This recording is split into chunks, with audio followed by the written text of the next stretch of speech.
Good afternoon or good morning to everyone, depending on where you are in the world today. Very happy to be with you to talk about my passion, which is helping you find work that you love or more meaning in work you currently love. Our workshop today is called Careers Inside Out, getting you on the track to work that you love. So welcome.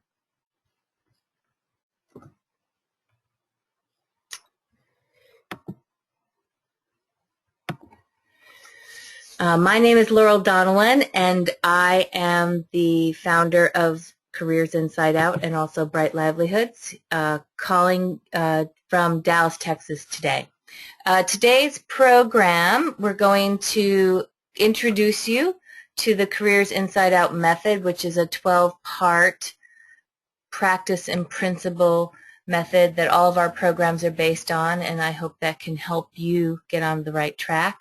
We're going to explore 4 ways to finding work you love and develop a personal action plan for you at the end of this. So you might want to just make sure that you have something to write with or a place on your computer screen to take notes, or you could do that on your smartphone.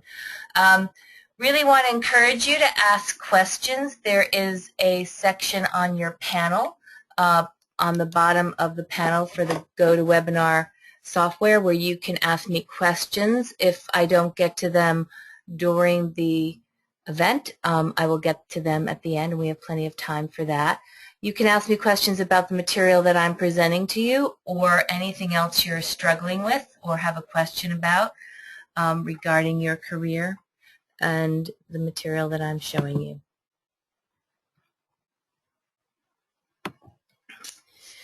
So the purpose of Bright Livelihoods is to transform dreamers into doers, no matter what your age, no matter what your economic level is, no matter where you live.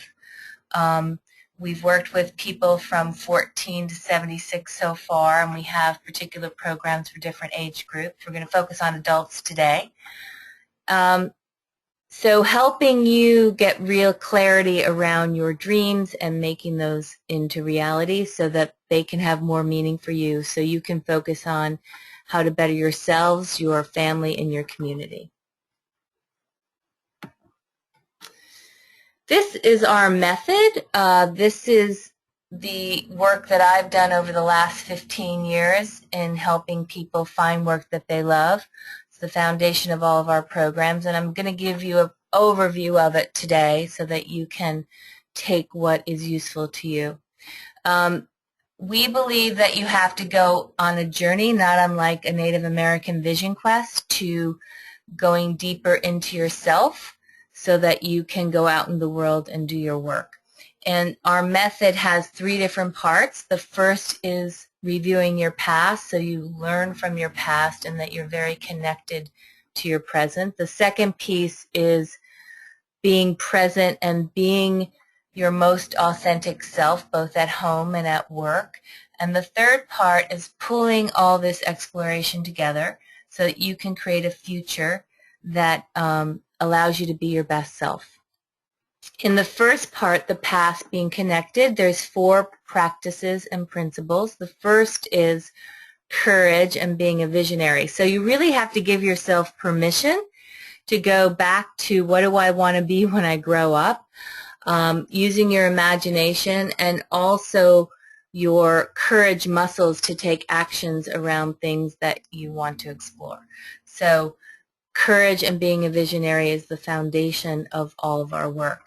Secondly, we explore the idea of faith, not necessarily religion, although for a lot of our clients religion is very important to them and we want to leverage that. But whatever you consider meaning and faith, what do you believe in? For some people that's creativity, for some people that's nature, for other people that's a religion. And we honor all of those things so that you can really go deeper and connect to what's important to you as a foundation for this process. Awareness is learning from your past, so you want to take those things you've done in your past. your family values that you've gotten from your parents and grandparents around work, your experiences from school and childhood, your experience from your higher education, and your experiences from work, all that you've done and all that you've learned and all that you've learned from yourself. So you want to have really heightened awareness around those things so that you can take those things that work into your future and leave those things that don't work in your past. The last principle and practice in the first part of our model is around truth, and it's challenging limiting beliefs. So I define limiting beliefs in this context as those things that really hold you back from even having a vision or exploring a vision, and those things that are holding you back from having one, and those things that are holding you back mentally from going for whatever your vision is. So challenging those limiting beliefs is really the psychology piece of our model, and we explore that and use, again, that as a foundation in this process. So that is the past, being engaged, getting connected.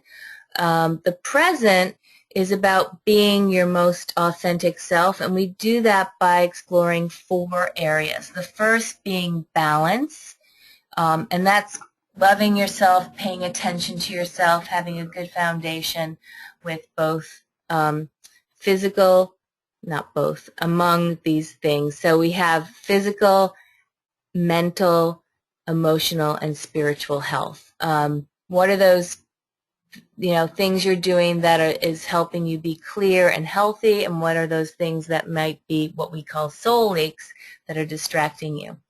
The second piece is around your relationships, both on and off the job. It's really difficult to love what you do if you don't enjoy the people that you're working with. That could be your boss, your peers, your customers.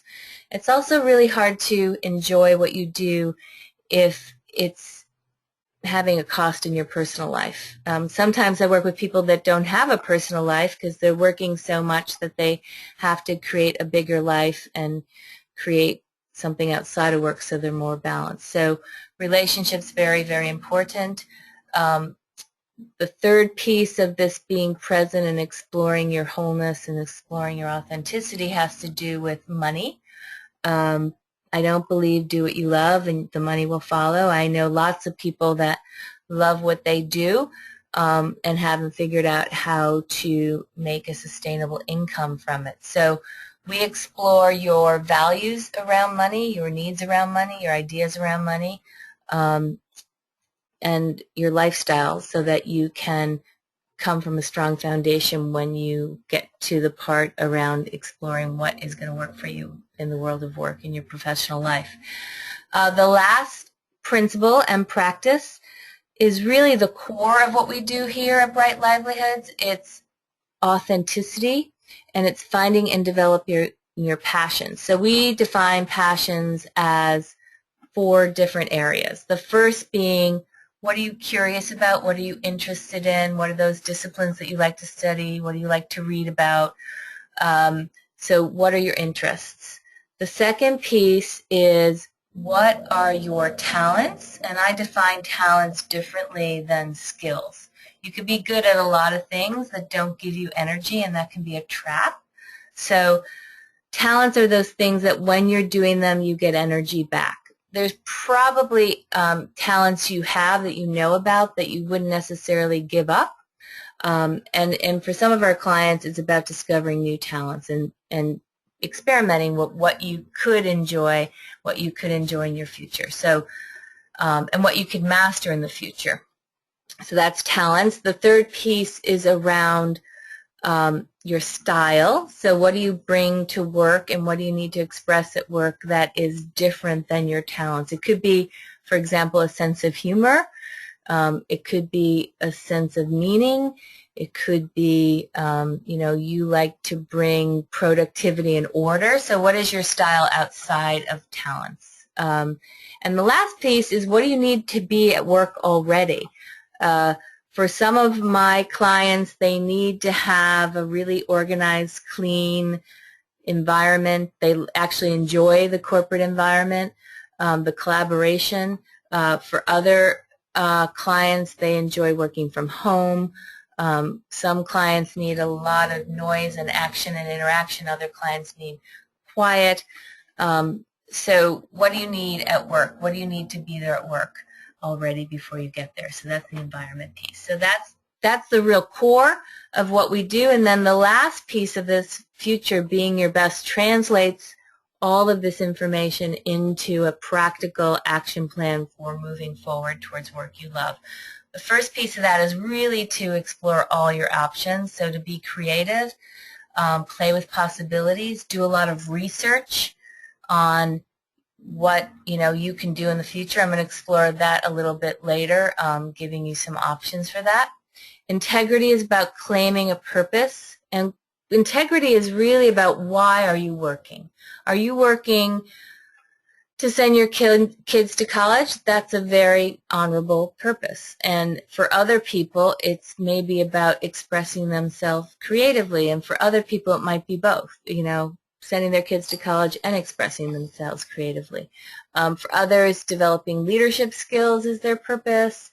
For others, might be changing the world, and I have lots of clients that are doing that, like providing shoes for children without shoes, or working on initiatives for social justice. So you have to ask yourself, like, why are you working, and then communicate that in a purpose statement, and then use that to measure how close you are to work you love. Vision is creating a future idea or picture about what you really want to create in your life and in your work, and then galvanizing that vision and going after that vision. It takes some time and effort to do that. It doesn't happen in an instant. You may have some snippets of what your vision is and have to put some more meat on the bones there. So vision is seeing soul work, and I'm going to define soul work in a moment. Commitment is doing remarkable work, and I want to encourage you, whether you are doing your dream job right now or not, it's really important that you feel every day that you're doing your best. That will help you complete a job or complete projects well. It'll help you build self-esteem, and it'll actually give you more energy for this process. So once you figure out what your soul work is and what you want in the future, then you can put together a plan for making it happen. So that is Careers Inside Out, our method. I'm going to slow down a moment and just ask you to bear with me here and play with me on this idea of inside out. So finding and following a calling, or soul work as we call it, really requires you to slow down and trust your intuition and know your intuition and know your heart. So we're going to just do a very quick exercise to help you do that. I know that some of you are at your desks at work and you're not necessarily going to be able to do all parts of this, but you can just follow along and I hope get something good out of it. So just, if you can, close your eyes and focus on your breath. Try not to change your breath, but focus on it. So breathe in and breathe out in a natural pace. Don't try to rush it. Don't try to slow it down. Just breathe. And as you're breathing in, breathe in this idea of vision. Vision being a positive picture of the future. And just allow that idea of vision, positive vision, moving into your heart. And if you can, imagine that idea of vision taking on a color.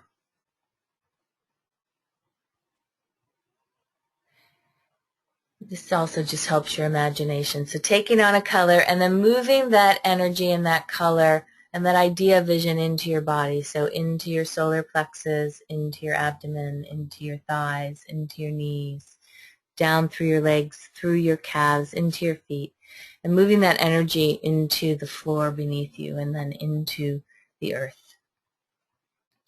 Moving that idea of vision back up through your feet, through your calves, through your knees, through your thighs, through your hips, your solar plexus, back into your heart, moving that energy through your head, through your neck and head, and then down through your arms into universal energy that connects us all.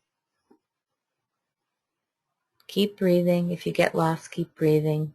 And just drop back down into your heart and see if any idea or picture comes up for you around this idea of positive vision. And just bring that into the work that we're about to do together.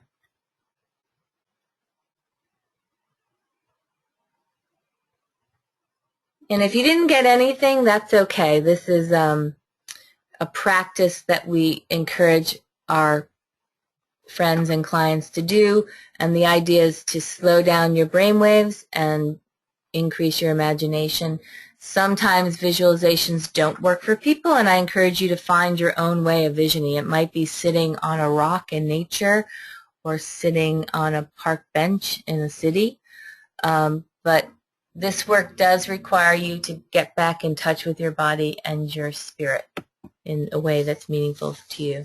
So the first key to finding work you love is understanding the goal, and the goal is soul work. So I define soul work as the absolute best use of your passions and purpose, and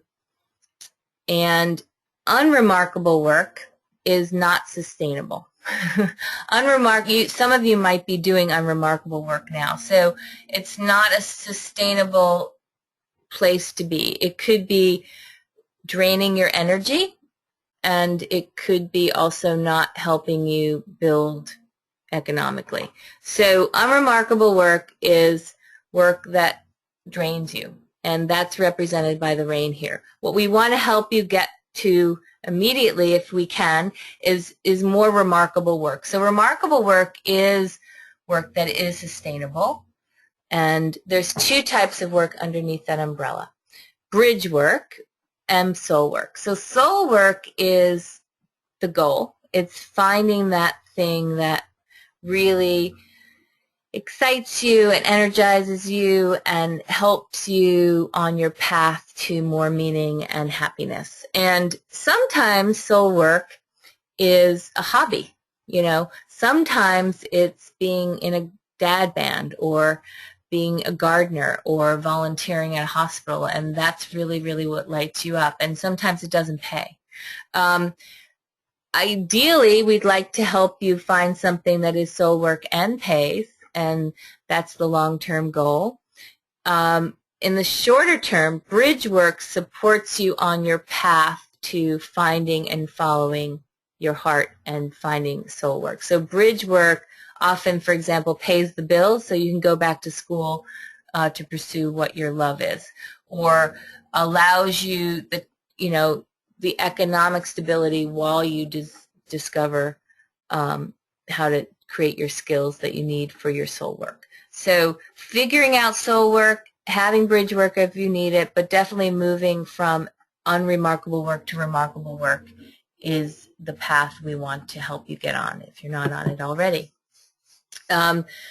Number two, key two, is balancing emotional and economic sustainability. So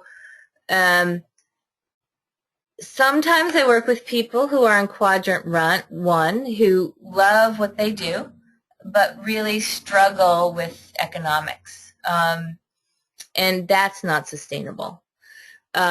Sometimes I work with people in quadrant 3 who are struggling economically and emotionally, which is very, very hard. And quadrant 4, honestly, is what I work with most in my past professionally, is people that may be doing well economically but are feeling compromised by their work. It could be the values don't match with the culture, or they're just tired of doing the same thing. Could be they don't like their boss, lots of things. So again, ideally what we want you to do is move towards a balance between this emotional and economic sustainability, so you have both. And actually one feeds the other. If you're emotionally good, you're going to be more productive, and you're going to be more focused, and you're going to be healthier, and you're probably going to make more money. If your foundation and your needs are taken care of, you're probably going to have more energy to be happy and be emotionally healthy. So those things feed on each other. So you want to consider both things when you're developing a plan for work you love. The key three is reducing career anxiety. So over the years, I've been doing this work for, I think, 15 years full time.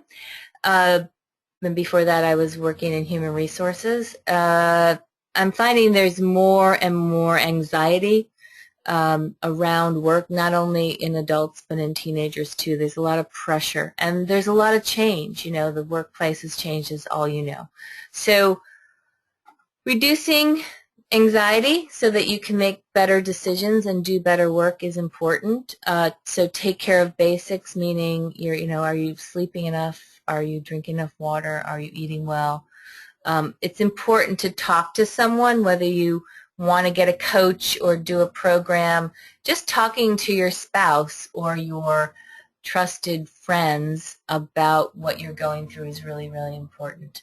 Manage your energy at work. So I think it's important not to underperform. It's also important not to overperform because you need energy left at the end of the day. So like I said earlier, do good work wherever you are, and try not to leave all yourself and all your energy at work.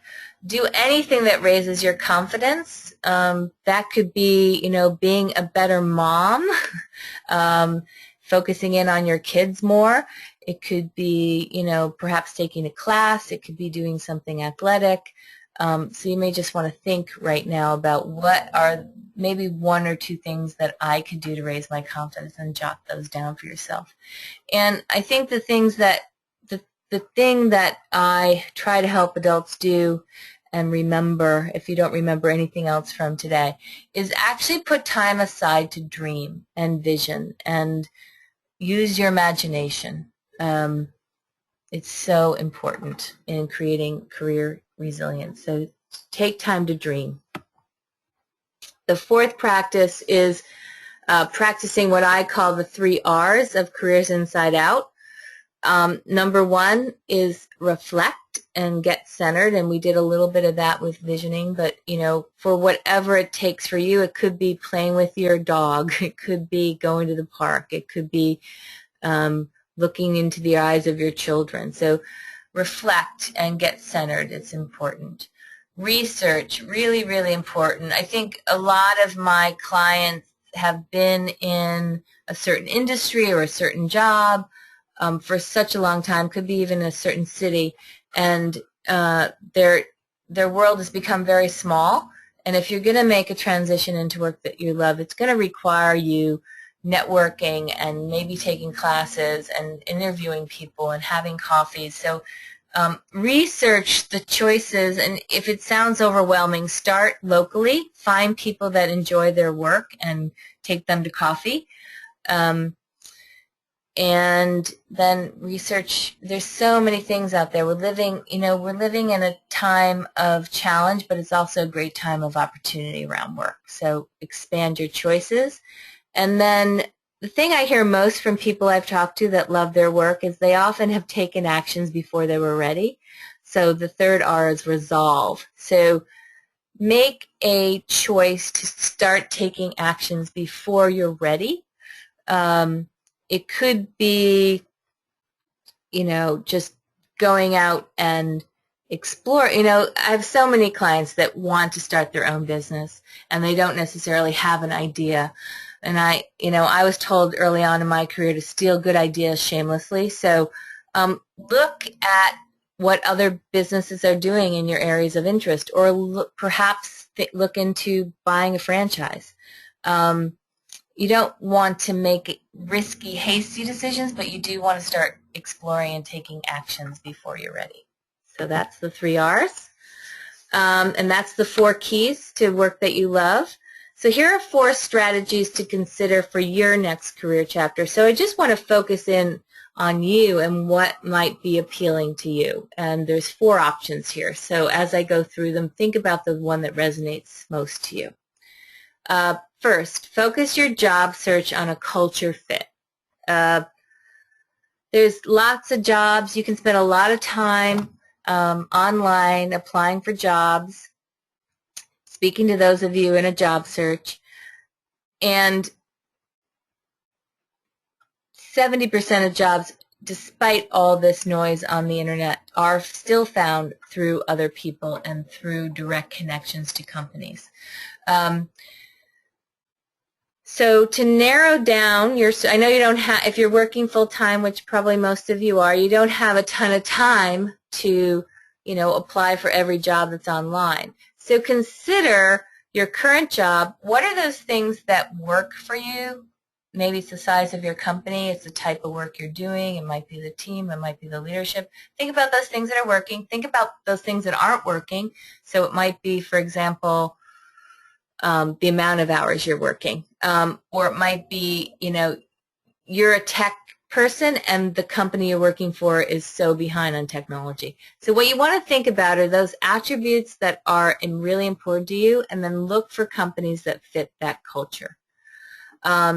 Number two, I started talking about this early, becoming your own boss. If you have this yearning inside of you to explore that, I think it's a great time to do that. I mean, for some of my clients, it's a necessity. Currently, about 22% of the workforce is freelance or entrepreneurs, and that is going to be 40% by the year 2020, I'm told. So this might be something that many of you want to explore, and you can do that by talking to people that have built businesses. There's a lot of great resources online. I'll throw one out to you. The Kauffman Foundation is an amazing organization that helps people start businesses and helps entrepreneurs and helps people transfer their skills from corporate jobs into entrepreneurship. So find your local and maybe national and global opportunities to learn about entrepreneurship. I also think it's just really good to talk to people that have run their own businesses and hear their story. The third strategy is to choose a portfolio career. So a portfolio is doing several things at once, and I have several clients that pretty much taught me how to do that. I used to believe that I could only do one thing or one business at once, and that was enough for me, and I've kind of shifted out of that over the last few years. I have several businesses and enjoying that and enjoying the variety of that. And I learned that from my clients. So, for example, I have a client who is, he was a Juilliard cellist, so he's very good at music. Then he became a lawyer, and now he is an entrepreneur that has several tech businesses. He also has a social enterprise. So if you're someone that likes to juggle different things, you might be able to do that and explore that. You may not have to choose one thing. You might choose a couple of things. The fourth strategy is, if you like one career and one focus for work, which most of us do, think about choosing your next transition. Work on your vision, work on what you really want to do, and then start learning what you need to learn while you're still in your current job. So that's an example of choosing a strategic serial career. So here's your plan. So this is your time to think and your time to write some commitments down for yourself. So I would, just for the 7 days, focus in on one of these ideas, the one that you think, if you focused on one of these things, which one would be the most helpful for the next 7 days? Thinking about your soul work, balancing this idea of emotional and economic sustainability, just working on yourself to reduce anxiety, or practicing the 3 R's. So think about which one of those things would be most helpful and write that down for yourself as your next 7-day plan. And then same thing, choose one strategy. You can explore all of these things later, but if you're in a job search, let's focus on a culture fit for you. If you're really curious about starting your own business, or maybe you have had your own business and you want to start another one, explore that. Choosing a portfolio career is maybe looking at your time and looking at your talents and thinking about maybe doing more than one thing at the same time, diversifying your portfolio, or thinking about how you can get ready now for your next career while you're still working. So choose one of those things, and those, those choices are your 7-day plan. I want to tell you a little bit about a program that we have coming up that you might enjoy. We have a new version of a program we're very excited about. So we've been doing Career Masters programs for years and years. Lots of people have been getting a lot of benefit out of it. And as we have done this, have realized that people are just needing more self-directed learning and also a more flexibility in the amount of time they spend with us. So we've created a new version of this. It's 8 online live group sessions. They're all recorded. In case you miss a session, you can listen in. I apologize for my typo here. This is based on the step-by-step process that we went through with you earlier. So you can get lots of direction on completing that process. We give you a workbook that you work through, and then we have these classes. We also have a social network for support and questions whenever you need it to interact with your fellow classmates and also the coaches that are teaching it. I am one of the teachers, and I'm bringing on a good friend and a master coach, Daryl Brown, into this as well. So we have 2 great teachers for this program. Not being too humble today, and the investment is only $495, so it's a really good value. I hope you sign up. You can just sign up by going to brightlivelihoodz.com, clicking on Career Masters, and signing up today if you want to. We'd love to have you. So that starts on May 6th. So here we are. Any questions? Any questions about what I've covered or anything? If you're struggling with anything, I'm happy to give you a little coaching right here and now. If you have the time and have the curiosity to give me a question, please look at your question box on your panel, and I'll be happy to answer any questions you have. And if you don't, I understand. You can also set up a one-to-one half-hour consultation with me. I'm happy to do that.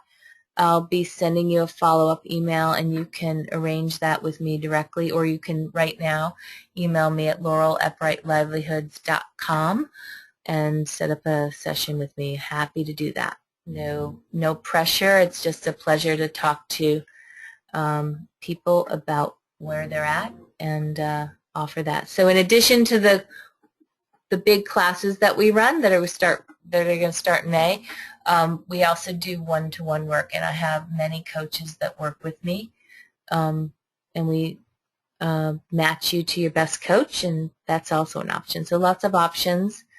I don't see any questions, but happy to. Here we go. Here we go. Put my glasses back on. Thank you for the question. What do you recommend for first steps for someone moving from one industry to a new one? I think it's always good to interview people that are in that new industry and start, if you can, finding cohorts that can help you learn lessons from them, so you don't necessarily have to go through a huge learning curve. So, for example, I used to be in the hotel industry, and then I moved into human resources, and then I moved into coaching and personal growth and personal development. So it's never too early to start developing those networks for your new job. You can think about, local associations or national conferences. That's really a great way to accelerate your network and accelerate your learning. So I would say, start hanging out with your new tribe as soon as possible, and that's one thing. And the second step I would say is, like I said, I think that you should continue to do good work in your current job, but you might want to ease up on the gas, and so you have energy for this transition. It takes energy to transition from one thing to another. I hope that answers your question. I'm happy. If it doesn't, please ask me another clarifying question. I'll be happy to answer it.